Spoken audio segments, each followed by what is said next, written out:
بعد جنگ‌های شهروندی قشاقی نوداری جمعخان سفر 100 ساله باشه یک سرود خوب را خواند اوچای جان جمع شویم سری دسترخوان ابی خیلی بسیار شیرین تافت گوش کرده قطعی کمپیری مادرم با کمپیری مادرم گفت که انا بچه ایرا میگن و ما مردکای خب بخیلگی داریم ده با منم یک شعر ایجاد کردم که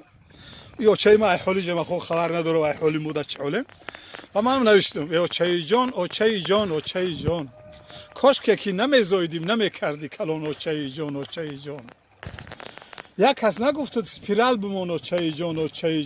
و زندگی قین بوده نوشگری زمان اوچای جان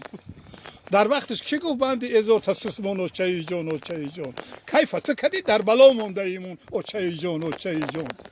میگن که پاموش بتیان مون اوچای جان و با عمدی اون خطر نداره اون اوچای جان